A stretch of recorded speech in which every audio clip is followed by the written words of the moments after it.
Washington.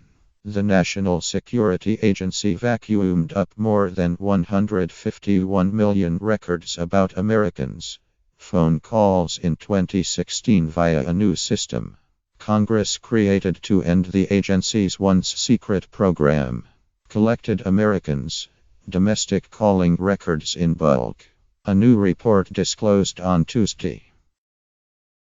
The report, an annual surveillance review published by the Office of the Director of National Intelligence, offered the first glimpse of how the new system, created by the USA Freedom Act of 2015, is working. It showed the agency is still gathering a large number of calling records under the replacement system. Since the terrorist attacks of Sept. 11, 2001, the N.S.A. has been gathering large amounts of communications metadata, records showing who contacted whom, but not what they said, and using it to find hidden associates of known terrorism suspects. After that program came to light via the 2013 leaks by the former intelligence contractor Edward J. Snowden, Congress enacted the Freedom Act to end the bulk collection but preserve the program's analytical capabilities. Under the new system, phone companies turn over specific records, the calling histories of people suspected of terrorism links, and everyone with whom they have been in contact.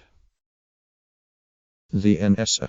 took in the 151 million records despite obtaining court orders to use system on only 42 terrorism suspects in 2016, along with a few left over from late 2015. The report said the volume of records was apparently a product of not only the exponential math involved in gathering years of phone records from every caller a step away from each suspect, but also because of duplication.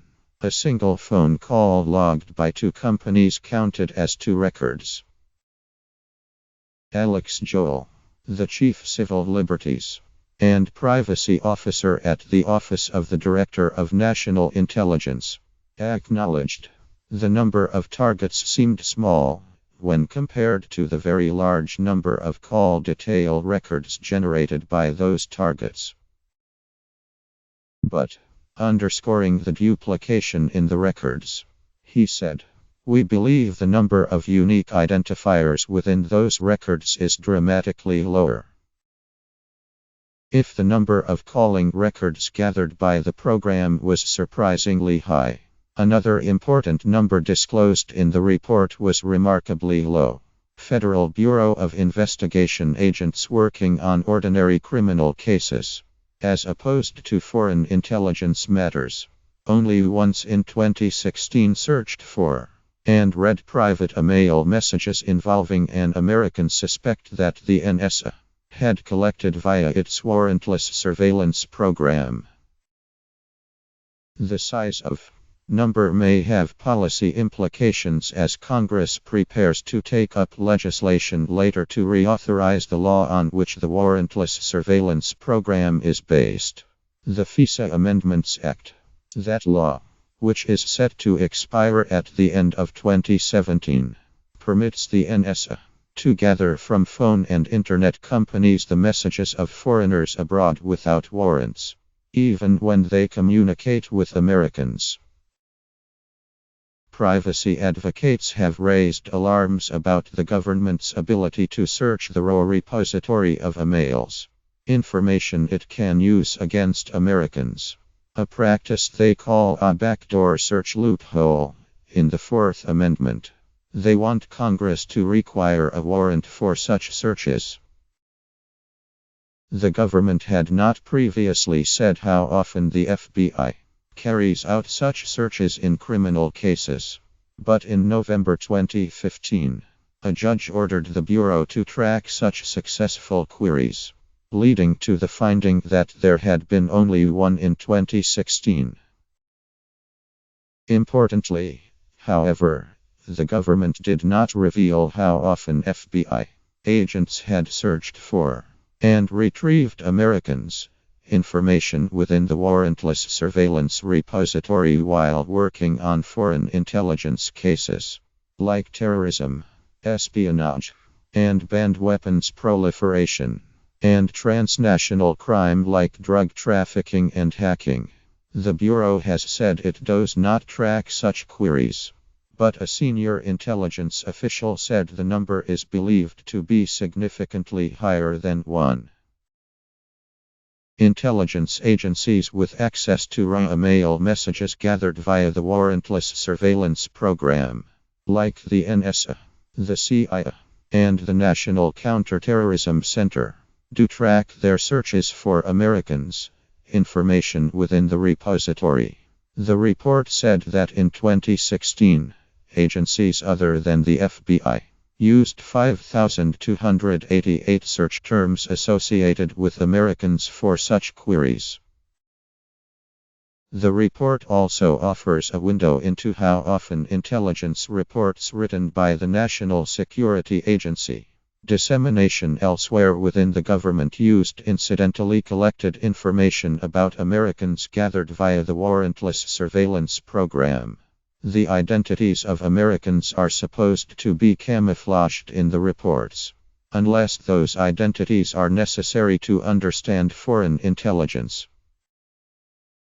The topic of these concealed names and whether to reveal them, known colloquially as unmasking, has received greater attention since Representative Devin Nunes, the California Republican who leads the House Intelligence Committee, said he had learned Obama White House officials had requested the unmasking of certain people who were associated with the Trump campaign.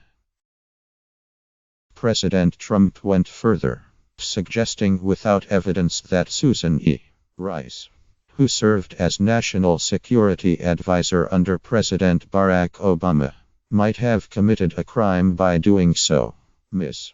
Rice has called the accusation absolutely false, and portrayed her unmasking requests as a routine part of her job, which required understanding intelligence. According to the report, the N.S.A. distributed 3,914 reports last year containing information about Americans gathered via the warrantless surveillance program.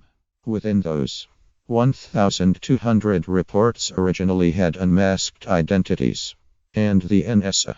unmasked Americans' identities in 1,934 reports in response to requests. By contrast, in 2015, 2,232 unmaskings were requested. Another highlight in the report was the number of foreigners abroad who have been targeted. Warrantless surveillance under the FISA Amendments Act program, which can be used for any foreign intelligence purpose, not just counterterrorism. The number of targets continued to grow in 2016. Topping 106,000 up from about 94,000 in 2015, it said. But the government's use of two other surveillance-related powers has dropped. The report said. One type dropped was its use of pen register /trap and trace orders to collect metadata about particular targets' communications. The government obtained such intelligence court orders for 456 targets in 2015, but only 41 in 2016. The government also used fewer national security letters, a kind of administrative subpoena that lacks court oversight, to request subscriber information about who is using email and phone accounts. The government used that authority to make 48,642 requests in 2015, but only half that many in 2016. The report did not explain what was behind those falling numbers.